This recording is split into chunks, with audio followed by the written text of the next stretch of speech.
அல் குர்ஆன் ஓதலில் உள்ள தவறுகளை திருத்திக் கொள்ள ஒரு எளிய வழி அஹ்காமுத் தஜ்வீத். 15 நிமிடத்தில் ஒரு தஜ்வீத் சட்டம், எளிமையாகவும் தெளிவாகவும். வளவாளர் அஷேக் அல் ஹாஃபில் மௌலவி ஃபாரிஸ் இப்ராஹிம் காசிமி. நிகழ்ச்சியை தொகுத்தளிப்பவர் இன்சாஃப் ஜைனுதீன். நிகழ்ச்சி நெறியாள்கை மற்றும் ஆலோசனை வழிகாட்டல் AR முஹம்மத் முனாஸ்.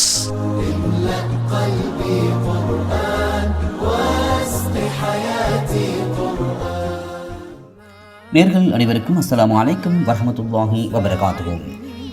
நேயர்களே, அஹ்காமுத் தஜ்வீத் வாராந்த தொடர் நிகழ்ச்சியை நேர்கள் இப்பொழுது முதல் கேட்கலாம். நிகழ்ச்சியை வழங்குகிறார் கண்ணியத்துக்குரிய மௌலவி அஷேக் அல் ஹாஃபில் ஃபாரிஸ் இப்ராஹிம் காஷிமி அவர்கள். அல்ஹம்துலில்லாஹி ரப்பில் ஆலமீன். அஸ்ஸலாத்து வஸ்ஸலாமு அலா அஷ்ரஃபில் முர்சலீன் வ அலா ஆலிஹி வ ஸஹ்பிஹி வ மன் தபிஅஹும் பி இஹ்சானின் இலா யௌமித்தீன். أما بعد فقد قال الله تعالى في القرآن المجيد: أعوذ بالله من الشيطان الرجيم بسم الله الرحمن الرحيم أو زد عليه ورتل القرآن ترتيلا. وقال النبي صلى الله عليه وسلم: خيركم من تعلم القرآن وعلمه. அளவற்ற அருளாளனும் நிகரற்ற அன்பாளனுமாகிய எல்லாம் வல்ல நாயன் அல்லாஹ்வை போற்றி புகழ்ந்து ஆரம்பிக்கின்றேன். எங்கள் உயிரிலும் மேலான கண்மணியான நபிகள் நாயகம் ஸல்லல்லாஹு அலைஹி வஸல்லம் அவர்கள் மீது ஸலவாத்தும் ஸலாமும் சொன்னதன் பின்பு மீண்டும் ஒரு அஹ்காமுத் தஜ்வீத் சட்டதிட்டங்கள் என்ற நிகழ்ச்சியினூடாக நேர்களை சந்திப்பதில் மகிழ்ச்சி அடைகின்றேன். அல்ஹம்துலில்லாஹ். அல்லாஹ்வின் அருளின் காரணமாக மீண்டும் ஒரு முறை ரமலானை அடையும் பாக்கியத்தை பெற்று அதில் குர்ஆனை கற்றுக்கொள்ளும் பாக்கியத்தையும் எம் அனைவருக்கும் அல்லாஹ் தந்துள்ளான். அல்ஹம்துலில்லாஹ். அந்த வகையில் சென்ற முறையில் நாம் அஹ்காமுத் தஜ்வீத் என்ற நிகழ்ச்சியினூடாக தஜ்வீதினுடைய முக்கியத்துவம், தஜ்வீதை ஏன் நாம் படிக்க வேண்டும், தஜ்வீதை நாம் படிக்காமல் அல் குர்ஆனை ஓதும் போது நிகழ்கின்ற தவறுகள் என்ன என்ன போன்ற விடயங்களை பார்த்தோம். அந்த வகையில் அதன் தொடராக இன்றைய அஹ்காமுத் தஜ்வீத் என்ற நிகழ்ச்சியினூடாக மஹாரிஜுல் ஹுரூஃப், அதாவது எழுத்துக்களின் உச்சரிப்பு என்ற தலைப்பில் இன்றைய நிகழ்ச்சியில் நாம் பார்ப்போம். எழுத்துக்களின் உச்சரிப்பு என்று நோக்கும்போது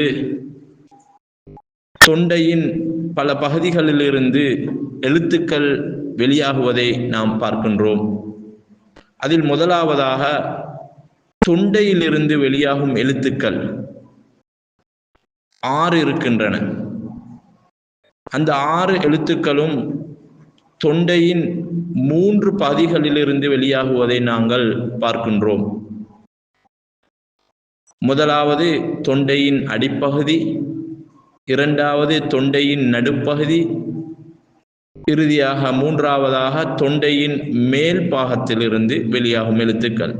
அந்த வகையில் அந்த 6 எழுத்துக்களும் என்னவென்றால் ஹம்ஸா, ஹா, ஐன், ஹா, கைன், ஹா.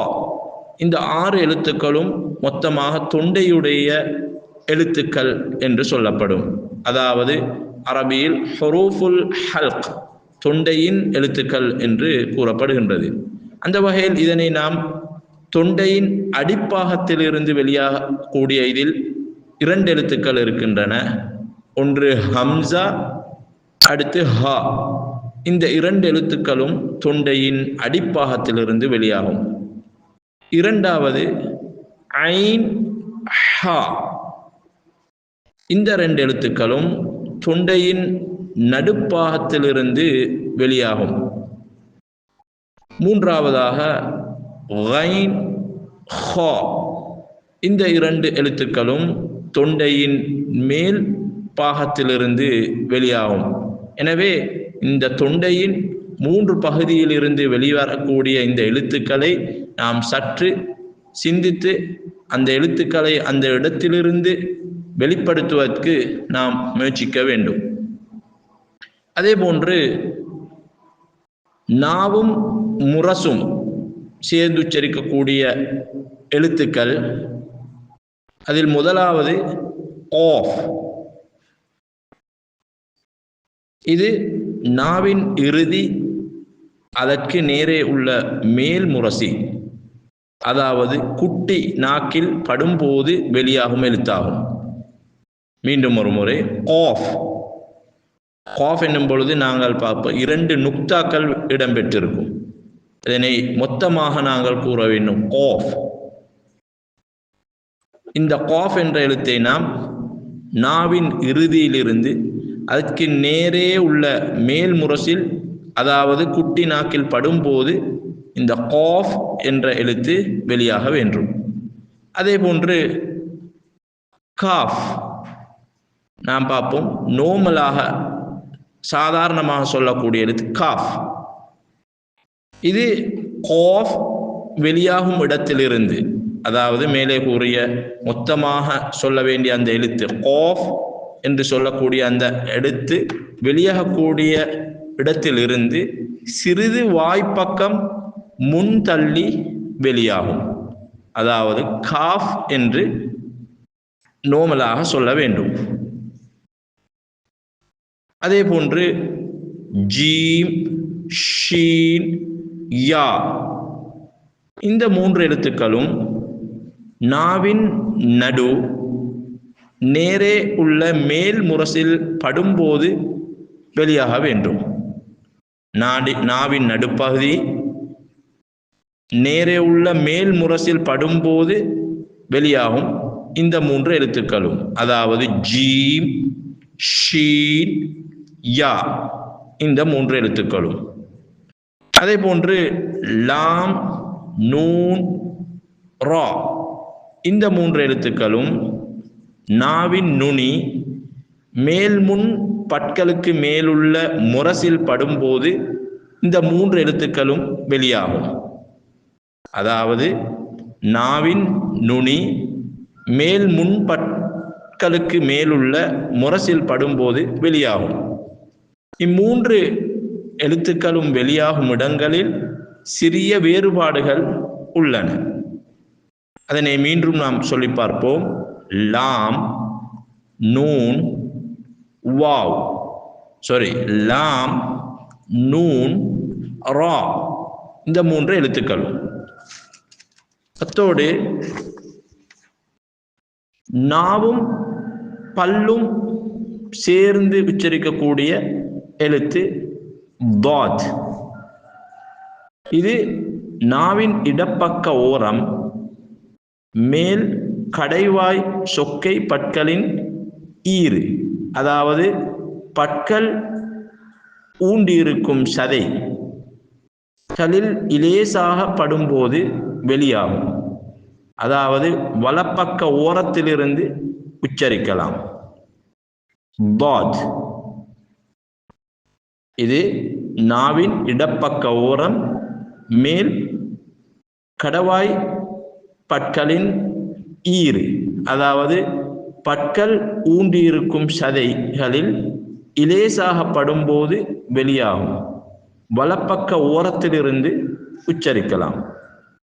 அதே போன்று தா, தால், தா, இந்த 3 எழுத்துக்களும் நாவின் நுனி மேல் முன் பற்களின் வேர் பகுதியில் படும்போது வெளியாகும். தா, தால், தா, இந்த 3 எழுத்துக்களும். அடுத்து சா தால் லா. இந்த 3 எழுத்துக்களும் நாவின் நுனி மேல்முன் பற்களின் நுனியில் படும்போது வெளியாகும். அதை சொல்லி பார்ப்போம். சா தால் லா. அடுத்து ஜா சீன் ஷாத். இந்த 3 எழுத்துக்களும் நுனி நாவு மேல் கீழ் முன் பெரிய பற்களின் உள்ளோரத்தில், அதாவது கீழ்ப்பகுதிக்கு சற்று நெருக்கமாய் படும்போது வெளியாகும் எழுத்துக்கள் ஆகும்.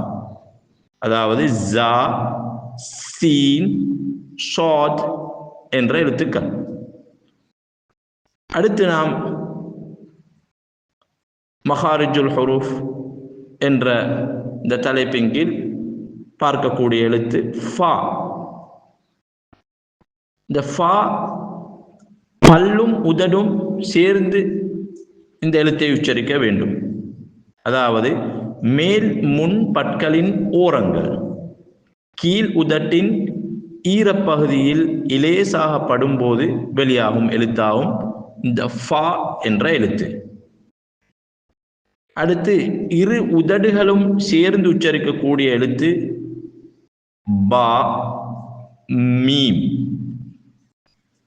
இரு உதடுகளும் இணைவதன் மூலம் இந்த 2 எழுத்துக்களும் வெளியாகுவதை நாம் பார்க்கிறோம்.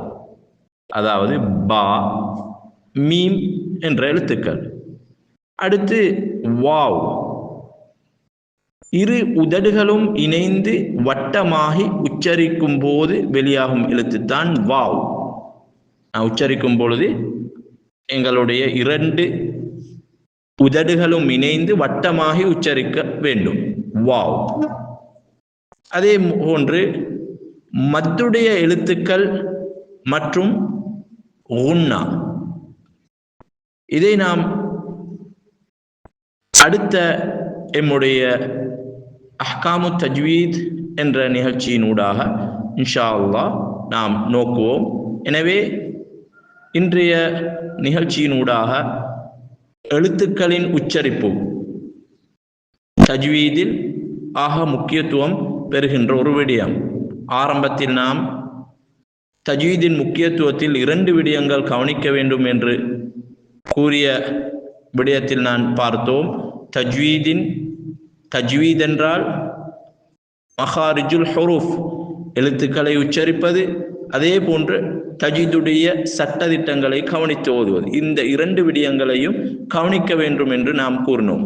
அந்த வகையில் இன்றைய அஹ்காமு தஜ்வீதின் நிகழ்ச்சியினூடாக நாம் எழுத்துக்களின் உச்சரிப்பை பார்த்தோம். எனவே இவ்வாறு நாம் எழுத்துக்களுடைய உச்சரிப்பை சரியாக உச்சரித்து அழகான முறையில் அல் குர்ஆனை பிழையின்றி ஓதுவதற்கு எல்லாம் வல்ல நாயன் எங்கள் அனைவருக்கும் அருள் புரிய வேண்டும் என்று கூறி மீண்டும் ஒரு அஹ்காமு தஜ்வீத் என்ற நிகழ்ச்சியினூடாக சந்திப்போம் என்று கூறி விடைபெறுகின்றேன். வ ஆகிரு தஅவானா அனில் ஹம்துலில்லாஹி ரப்பில் ஆலமீன். அஸ்ஸலாமு அலைக்கும் வரஹ்மத்துல்லாஹி வபரகாத்துஹு.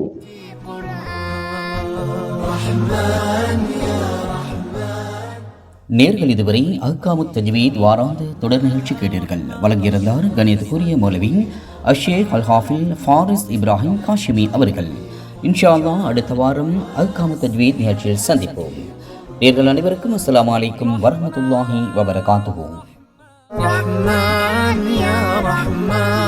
அல் குர்ஆன் ஓதலில் உள்ள தவறுகளை திருத்திக் கொள்ள ஒரு எளிய வழி.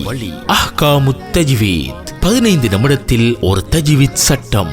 எளிமையாகவும் தெளிவாகவும் வளவாளர் அஷேக் அல் ஹாஃபில் மௌலவி ஃபாரிஸ் இப்ராஹிம் காசிமி. நிகழ்ச்சியை தொகுத்தளித்தவர் இன்சாஃப் ஜைனுதீன். நிகழ்ச்சி நெறியாள்கை மற்றும் ஆலோசனை வழிகாட்டல் AR முஹம்மத் முனாஸ்.